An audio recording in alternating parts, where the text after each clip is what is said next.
Assalamualaikum warahmatullahi wabarakatuh. Perkenalkan, nama saya Komok dengan NPM 30620566151. Kelas 13 Prodi Pendidikan Guru Sekolah Dasar STKIP PGRI Banjarmasin.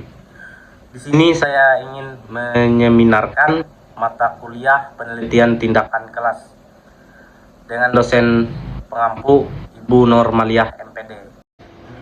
Baiklah, di sini saya akan angkat judul tentang upaya meningkatkan perhatian belajar melalui model cooperative learning. Kelas 4 SDN Tumbang Salio 1. A. Latar belakang masalah, di mana latar belakang masalah ini membahas tentang masalah-masalah yang ada di dalam kelas tersebut. Masalah yang pertama adalah pada saat guru menunggu untuk kesempatan siswa dalam mengajukan pertanyaan atau pendapat, 1-3 orang yang bertanya mengenai masalah tersebut. Sisanya tidak ada yang bertanya dan memilih diam saja. Yang kedua, siswa belum bisa menghubungkan keterkaitan masalah yang ada pada masyarakat dengan teori pada yang ada di buku, sehingga sulit untuk melakukan tanya jawab dalam pertanyaan tersebut.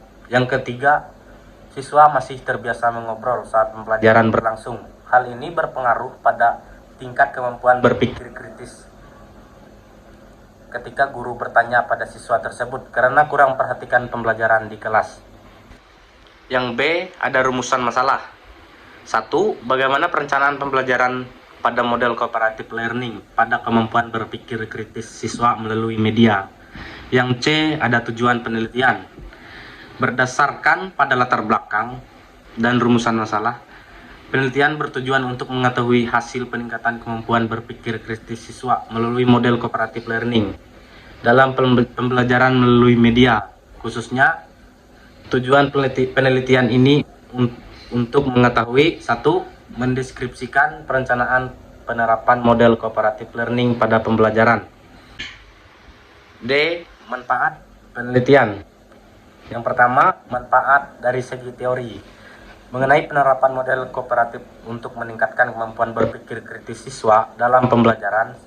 Secara teoritis, manfaat penelitian ini untuk memberikan masukan serta menambahkan wawasan ilmu pengetahuan yang luas, khususnya pada model kooperatif dalam pembelajaran melalui media. Sekarang kita masuk ke bab 2, ada landasan teori. Yang pertama, kajian teori. Kajian tentang model pembelajaran cooperative learning.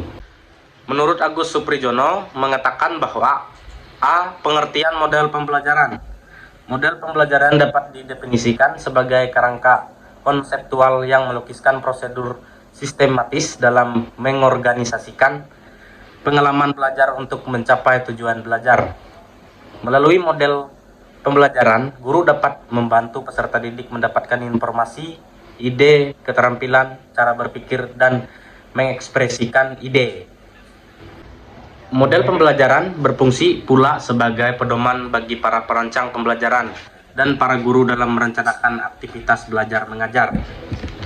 Dan yang B, model pembelajaran cooperative learning. Menurut Ari Widodo mengatakan bahwa pembelajaran model kooperatif adalah strategi pembelajaran belajar mengajar yang menekankan sikap atau perilaku bersama dalam bekerja, membantu di antara sesama dalam struktur kerjasama yang teratur dalam kelompok. Nah, dari beberapa pengertian di atas dapat diambil kesimpulan bahwa pembelajaran kooperatif adalah suatu kumpulan strategi pembelajaran di mana siswa bekerja sama dalam kelompok-kelompok kecil agar lebih mudah menemukan dan memahami konsep yang sulit melalui diskusi. Sehingga dapat disimpulkan bahwa unsur-unsur model pembelajaran kooperatif adalah: yang A, saling ketergantungan yang positif; yang B, tanggung jawab perseorangan; yang C, tatap muka; yang D, komunikasi antar anggota; dan yang terakhir, evaluasi proses kelompok. Selanjutnya ada bab 3, metode penelitian. Yang A, rancangan penelitian. Dalam penelitian ini menggunakan metode penelitian tindakan kelas dengan model pembelajaran Problem Based Learning (PBL), mencoba untuk memperbaiki proses belajar mengajar dalam kelas tersebut. Prosedur penelitian ini tersebut terdiri dari 4 tahap, yaitu yang pertama perencanaan, yang kedua tindakan, yang ketiga pengamatan, Dan yang terakhir ada refleksi. Selanjutnya ada B, instrumen penelitian. Yang pertama, lembar wawancara. Wawancara terhadap guru dan siswa dilakukan pada saat peneliti melakukan observasi pendahuluan dan pada saat akhir siklus. Wawancara ini dilakukan dengan maksud mengetahui pandangan guru dan siswa, peran dan permasalahan yang dihadapi siswa. Yang kedua, lembar observasi. Lembar observasi aktivitas belajar siswa digunakan untuk mengetahui presentasi aktivitas belajar siswa dengan diterapkan model pembelajaran Problem Based Learning (PBL). Yang ketiga ada catatan lapangan. Catatan lapangan ini adalah catatan tertulis tentang kejadian-kejadian yang terjadi pada saat proses pembelajaran berlangsung. Dan yang terakhir adalah lembar soal tes akhir siklus. Lembar soal diberikan kepada siswa-siswi untuk mengetahui tingkat kemampuan siswa dalam menyelesaikan soal. Sekian seminar proposal dari saya. Jika ada kesalahan mohon dimaafkan. Salah hilaf mohon maaf. Wassalamualaikum warahmatullahi wabarakatuh.